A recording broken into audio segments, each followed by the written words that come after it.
Hi hello வணக்கம் welcome back to Tamizhera channel. ஆக்சுவலாக பார்த்தீங்க அப்படின்னா நம்ம நடிகரான ஜான் விஜய் பார்த்தீங்க அப்படின்னா தமிழில் மட்டும் இல்லாமல் தெலுங்கு, மலையாளம், கன்னடம், ஹிந்தி எல்லாத்துலேயுமே ரொம்பவே பிஸியாக நடிக்கக்கூடிய ஒரு நடிகர் அப்படின்னு தான் சொல்லலாம். அவர் பார்த்தீங்க அப்படின்னா தலைமகன் அப்படின்ற படத்தின் மூலமாக அறிமுகமாகி அதுக்கப்புறம் மௌனகுரு அப்படின்னு பல படங்களில் அவரோட பல வேடங்களை காமிச்சிருக்காரு அப்படின்னு தான் சொல்லலாம். கலகலப்பு படத்துலலாம் பார்த்தீங்க அப்படின்னா ரொம்ப கலகலப்பான போலீஸாகவே நடிச்சிருப்பார் அப்படின்னு தான் சொல்லலாம். அதுக்கப்புறம் பார்த்தீங்க அப்படின்னா வெள்ளக்காரத்துறை, கோவா அப்படின்னு பல படங்கள், அங்காடி தெரு அப்படின்னு பல படங்களில் அவர் நடிச்சிருந்தார்.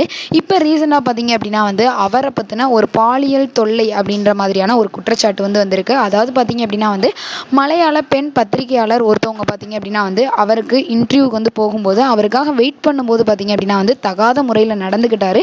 அவங்க சொன்ன சில விஷயங்களை பார்த்தீங்க அப்படின்னா பாடகி சின்மயி இருக்காங்க இல்லையா, அவங்க பார்த்தீங்க அப்படின்னா இந்த மாதிரியான விஷயங்களை ரொம்பவே அந்தரங்கமாக போடுவாங்க. அவங்க தன்னோட social media site John Vijay பற்றின சில ஸ்க்ரீன்ஷாட்ஸை பார்த்தீங்க அப்படின்னா ஷேர் பண்ணியிருக்காங்க. அதில் என்ன சொல்லியிருக்காங்க அப்படின்றத பார்ப்போம். ஸோ அதில் என்ன சொல்லியிருந்தாங்க அப்படின்னு பார்த்தீங்கன்னா, இவர் ரொம்பவே ஜென்ரல் பீப்புள்கிட்டையும் அச்சுறுத்தல் பண்ணுற மாதிரி நடந்துக்கிறாரு. இவர் நார்மலாகவே சென்னையில் கிளப் பப்ஸ் அந்த மாதிரிலாம் போகிறது வழக்கமாகவே இருக்குது. அங்கே பார்த்தீங்க அப்படின்னா பெண்கள் எல்லாரையுமே ஓட ஓட என்ன அப்படின்னா ஃபோர்ஸ் பண்ணி துன்புறுத்தி தொல்லை கொடுக்குறாரு. பெண்கள் நோ சொன்னாலும் அவரை பிடிக்கல அப்படின்ற மாதிரி விலகி போனாலுமே விடமாட்டார், துரத்தி போயிட்டே இருப்பார். அவர் ஒரு என்ன சொல்கிறது, ஒரு செலிபிரிட்டி அப்படின்றதுனால பெண்கள் அவருக்கு ஒத்துழைக்கணும் அப்படின்ற மாதிரி நினைக்கிறாரு. ஆனால் சில பெண்களுக்கு பிடிக்கல அப்படின்னாலும் எவ்வளோக்கு எவ்வளோ இறங்கி பண்ணணுமோ அந்தளவுக்கு என்ன அப்படின்னா துன்புறுத்தல் பண்ணுறாரு அப்படின்ற மாதிரியும் அந்த மலையாள பெண் பத்திரிகையாளர் சொன்னதாக பார்த்தீங்க அப்படின்னா இவங்க பாடகி சின்மயி என்ன அப்படின்னா ஷேர் பண்ணியிருக்காங்க.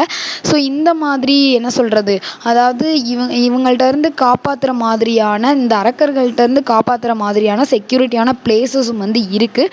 பட் இந்த மாதிரி என்ன அப்படின்னா ரொம்பவே குறைவாக என்ன அப்படின்னா நம்ம ஜான் விஜய் அந்த மலையாள பெண் பத்திரிகையாளர்கிட்ட நடந்திருக்காரு அப்படின்ற மாதிரி சொல்லியிருக்காங்க. ஸோ இதுக்கு முன்னாடியே பார்த்தீங்க அப்படின்னா ஜான் விஜய் மேலே ஒரு பாலியல் குற்றச்சாட்டு வழக்கு ஆல்ரெடி என்ன அப்படின்னா பதிவாயிருக்கு. இப்போ ரீசெண்டாக பார்த்தீங்க அப்படின்னா மலையாள பெண் பத்திரிகையாளர்கிட்டையும் இந்த மாதிரி தவறாக நடந்திருக்காரு. ஸோ இதை பற்றி நீங்கள் என்ன நினைக்கிறீங்க அப்படின்னு மறக்காமல் நம்ம சேனலுக்கு கீழே உள்ள பாக்ஸில் கமெண்ட் பண்ணுங்கள். இந்த வீடியோ உங்களுக்கு பிடிச்சிருந்தா லைக் பண்ணுங்கள், ஷேர் பண்ணுங்கள், கமெண்ட் பண்ணுங்கள். அப்படியே நம்ம சேனலை சப்ஸ்கிரைப் பண்ணிடுங்க. Okay, bye. உங்களிடம் விடைபெறுவது உங்களுக்கு நாகராஜ்.